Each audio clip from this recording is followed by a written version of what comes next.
90च्या दशकात हर्षद मेहता नावाच्या माणसानं 5,000 रुपये घेऊन मुंबई जवळ केली आणि नंतर त्याच मुंबईतल्या दलाल स्ट्रीटवर वसलेल्या शेअर मार्केटचा तो किंग झाला। तो म्हणेल ती मार्केटची पूर्व दिशा असायची। तो कंपन्यांच्या शेअर्सचे भाव कंट्रोल करायचा, कधी भाव पाडून ठेवायचा तर कधी टायमिंग साधून आसमानाला भिडवून ठेवायचा। त्यातून त्यानं गच्चम प्रॉपर्टी जमवली होती। पण 1992 साली त्याने SBI मध्ये केलेला पैशांचा फ्रॉड समोर आला आणि त्याचसोबत देशातला तोवरचा सगळ्यात मोठा स्कॅम उघडकीस आला। जवळपास 5,000 कोटींचा तो शेअर मार्केट स्कॅम होता, ज्याची किंमत आजच्या घडीला 40,000 कोटींच्या घरात आहे। त्याच हर्षद मेहताचा चेला केतन पारेख, ज्यानं 2001 साली तब्बल 40,000 कोटींचा स्कॅम केला आणि अख्खं शेअर मार्केट मुळापासून हादरवून ठेवलं। पण केतन पारेख याच्या स्कॅमचा इम्पॅक्ट मार्केट आणि लोकांच्या आयुष्यावर जास्त झाला, कारण त्यानं सरकारी क्षेत्रात काम करणाऱ्या संस्थांना गंडा घातला। आजच्या व्हिडिओमध्ये आपण केतन पारेखनं 2001 सालचा तो आर्थिक घोटाळा कसा केला त्याची A to Z कहाणी जाणून घेणार आहोत। नमस्कार, मी प्रथमेश आणि तुम्हाला तर माहिती आहे आपला विषयच भारी। सुरुवातीला आपण केतन पारेखचा उदय कसा झाला ते पाहू। केतन पारेख यांचा जन्म 1963 साली मुंबईतल्या चिमणलाल आणि जशवंती पारेख यांच्या घरी झाला। मुंबईतच तो वाढला। त्याचं कुटुंब उच्च मध्यमवर्गीय बॅकग्राऊंडचं होतं आणि त्याचे वडील चार्टर्ड अकाउंटंट आणि स्टॉक ब्रोकर होते। त्यांचा NH सिक्युरिटीज नावाचा व्यवसाय होता। कळत्या वयाचं झाल्यापासून केतननं वडिलांकडून हळूहळू शेअर मार्केट शिकून घ्यायला सुरुवात केली। पुढे जाऊन त्यानं उच्च शिक्षण घेऊन त्याचं चार्टर्ड CA व्हायचं स्वप्न पूर्ण केलं। शिक्षण पूर्ण करून तो कुटुंबाच्या ब्रोकिंग व्यवसायात सामील झाला। पुढे जाऊन केतन पारेखला हर्षद मेहताच्या ग्रो मोर कंपनीत काम करण्याची संधी चालून आली। त्या काळात केतन पारेख यानं हर्षद मेहताकडून शेअर ट्रेडिंग शिकून घेतलं। त्या काळात मोठमोठ्या कंपन्यांच्या मालकांशी केतनचा संबंध यायचा, त्यांच्याशी भेटीगाठी व्हायच्या। हर्षद मेहतानं त्या काळी वापरलेली पंप अँड डंप ही प्रणाली केतन पारेखनं पुरेपूर समजून घेतली, पण पुढे त्यात बदल करून त्याचा प्रभावी वापर केला। आता ही पंप अँड डंप काय भानगड आहे तर ऐका। जेव्हा एखादा मोठा गुंतवणूकदार प्रथम शेअर्सची किंमत वाढवतो आणि नंतर स्टॉकचा भाव गगनाला भिडल्यानंतर सर्व शेअर्स विकून बाहेर पडतो, त्या प्रक्रियेला पंप अँड डंप असं म्हणतात। हर्षद मेहता त्याचा वापर करून फार कमी काळात शेअर मार्केटचा किंग मेकर ठरला होता आणि त्याच्याच पावलावर पाऊल ठेवून केतन पारेख सुद्धा त्याची वाटचाल करत होता। त्यानं काय केलं तर लोकांना स्वस्त शेअर्सची स्वप्न दाखवली। म्हणजे 2000च्या सुरुवातीला केतनला असं वाटायचं की आपल्या देशातलं IT क्षेत्र वेगानं वाढेल, म्हणून त्यानं IT शेअर्समध्ये गुंतवणूक करण्यास सुरुवात केली। मात्र बाजारातील संधीचा फायदा घेण्यासाठी त्यानं छोट्या कंपन्या निवडल्या आणि पंप अँड डंपच्या माध्यमातून जबरदस्त कमाई केली। त्यानंतर केतन कमी बाजार भांडवल आणि कमी रिस्क असलेले शेअर्स शोधत राहिला। त्यानंतर तशा शेअर्समध्ये पैसा लावून त्यानं त्याच्या नेटवर्कद्वारे कंपन्यांमध्ये इनसाइड ट्रेडिंग करायला सुरुवात केली, जे की शेअर मार्केटमध्ये इल्लीगल समजलं जातं। पण तोवर केतन पारेखची गाडी बुंगाट सुटली होती। तो तेवढ्यावर थांबला नाही। त्यानं निवडलेल्या 10 शेअर्सच्या मार्केटिंगसाठी एक खतरनाक शक्कल लढवली। लोकांना त्याचे स्टॉक आयडेंटिफाय करता यावेत म्हणून त्यानं निवडलेल्या शेअर्सला K10 स्टॉक्स असं नाव द्यायला सुरुवात केली। लोक त्या K10 शेअर्सच्या वाटचालीबद्दल नेहमी उत्सुक असायचे, पण त्यामागची गेम वेगळी होती। केतन पारेख महाकलंदर माणूस होता। असं म्हणतात केतन पारेखनं त्याच्या चढत्या कारकिर्दीत पेंटाफुल सॉफ्टवेअरच्या शेअर्सची किंमत 175 पासून 2700 रुपयेपर्यंत नेली होती। ग्लोबल टेलिसिस्टीमचा शेअर्स 85 रुपयापासून 31 रुपये, तर HFCLचा शेअर्स 42 रुपयांपासून 2300 रुपयांपर्यंत, तर झीचा 750चा शेअर्स 11,000वर नेला होता। आहे का नाही रावस माणूस। म्हणजे हर्षद मेहता रिटेल इन्व्हेस्टरवर त्याचं जाळं फेकायचा, तर केतन पारेख हा इन्स्टिट्यूशनल इन्व्हेस्टरवर त्याचे सगळे डाव खेळायचा। आता रिटेल आणि इन्स्टिट्यूशनल इन्व्हेस्टरमध्ये फरक काय तर ऐका।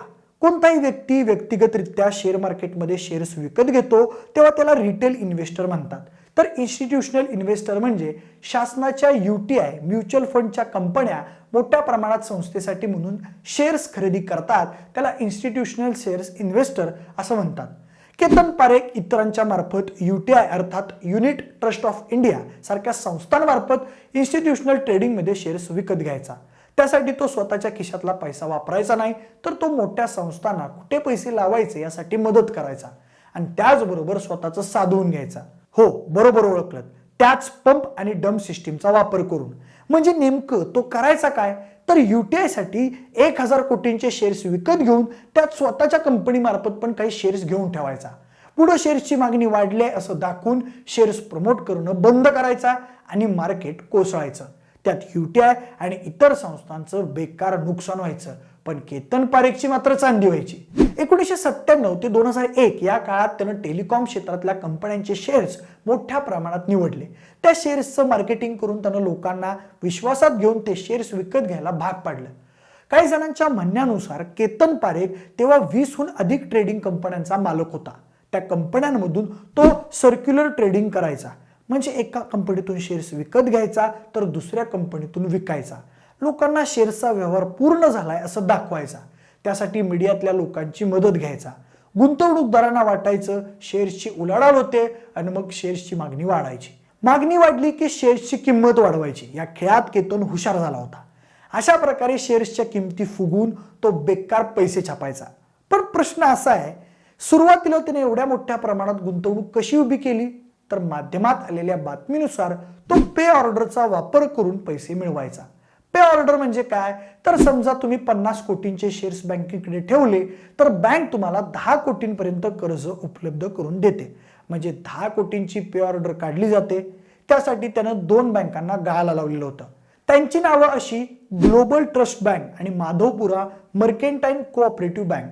माधवपुरा बँकेची ही पे ऑर्डर मुंबईच्या शेअर मार्केटमधल्या बँक ऑफ इंडियामध्ये दिली की ते केतनला पे ऑर्डरची रक्कम द्यायचे. त्या रकमेचा बँका आपापल्यात क्लिअरन्स करून घ्यायच्या. असं केलं की पैशाचा नेमका सोर्स कळत नाही. पण इथं RBIचा एक नियम होता, तो असा की कुणालाच शेअर्सवर 15 कोटींहून अधिक कर्ज दिलं जाणार नाही. पण केतन पारेखनं बँकेच्या अधिकाऱ्यांची मर्जी राखून तब्बल 500 कोटींपेक्षा जास्त कर्ज काढलं होतं. कुणाला त्याची कानोकान खबर नव्हती. केतन पारेखसाठी सगळं व्यवस्थित चाललं होतं. पण 2001 साली गेम फिरली आणि पारेखचं साम्राज्य उद्ध्वस्त झालं. त्याचं झालं असं की केतननं फुगवलेल्या शेअर्सची किंमत अचानक कमी होऊ लागली. पण तरी सुरुवातीला केतन पारेख डगमगला नाही, कारण गाड्यानं पुन्हा एकदा माधवपुरा बँकेतून 137 कोटींची पे ऑर्डर उचलली. नेहमीप्रमाणे ती बँक ऑफ इंडियाच्या शाखेत दिली आणि तिथून पैसे त्याच्या इतर कंपन्यांकडे वळते केले. पण नंतर जेव्हा 2 बँकांच्या क्लिअरन्सची वेळ आली तेव्हा माधवपुरा बँकेनं आम्हाला जमणार नाही म्हणून सांगितलं. दरम्यान इकडे बँक ऑफ इंडिया केतनला पैसे देऊन बसली होती. त्यांनी मग केतनला 137 कोटी परत करा म्हणून सूचना केली. पण तोवर केतन पारेख पैसे शेअर मार्केटमध्ये गुंतवून मोकळा झाला होता. तरी कसं बसं करून केतननं 7 कोटी रुपये बँक ऑफ इंडियाला दिले. पण बँकेचे त्यावर समाधान झालं नाही. बँकेनं केतनवर 130 कोटींना फसवल्याची तक्रार दाखल केली आणि केतन पारेखचा तो प्रसिद्ध घोटाळा बाहेर आला. बघता बघता तो स्कॅम देशभरात चर्चेचा विषय झाला. मीडियानं बातम्या लावून धरल्या. त्याचा परिणाम असा झाला की शेअर मार्केट पुन्हा धंद्याला लागलं. 5-10 हजारांवर गेलेल्या शेअर्सच्या किमती पुन्हा फिरून 50 रुपयांवर आल्या. हा 1992 सालच्या हर्षद मेहता स्कॅमचा पार्ट 2 होता. RBIनं पारेख विरोधात तपास सुरू केला. तेव्हा पारेख इनसाइड ट्रेडिंगमध्ये दोषी आढळला आणि त्यानंतर CBIनं केतनला अटक केली. पुढे शेअर्सच्या किमतीत फेरफार केल्याप्रकरणी त्याला दोषी ठरवण्यात आलं आणि चौकशीनंतर सेबीनं त्याला शेअर मार्केटमध्ये गुंतवणूक किंवा ट्रेडिंग करण्यास बंदी घातली. त्याच वेळी न्यायालयानं पारेखला 2 वर्ष तुरुंगवासाची शिक्षा सुनावली. मीडिया रिपोर्ट्सनुसार केतन पारेखनं शेअर मार्केटमध्ये पंप अँड डंप पद्धतीद्वारे सुमारे 40,000 कोटी रुपयांचा घोटाळा केला होता. तर एकूण अशी आहे केतन पारेख स्कॅमची संपूर्ण कहाणी. आपण आपल्या कष्टाची कमाई बँकेत ठेवतो, सेफ राहील, अडीअडचणीला कामाला येईल म्हणून. पण हर्षद मेहता, केतन पारेख, विजय माल्या, नीरव मोदी सारखे कोणीतरी महाटक येतात आणि बँका सकट आपल्या पैशाला पण कात्री लावून जातात. दुःख फक्त एवढंच आहे, हे बहादर भले मोठे स्कॅम करून सुद्धा परदेशी जाऊन सुखात राहतात. पण सामान्य माणसानं, शेतकऱ्यानं एक कर्जाचा हप्ता चुकवला तर बँकेचे कर्मचारी त्याला नीट जगूही देत नाहीत. असो, तुम्हाला ही माहिती कशी वाटली ते आम्हाला कमेंट करून नक्की सांगा. जर हा व्हिडिओ आवडला असेल तर लाईक आणि शेअर करा. सोबतच आपल्या विशेष भारी या YouTube चॅनलला देखील सबस्क्राईब करा. आणि जर हा व्हिडिओ तुम्ही फेसबुकवर बघत असाल तर तिथेही आम्हाला फॉलो करायला अजिबात विसरू नका. धन्यवाद.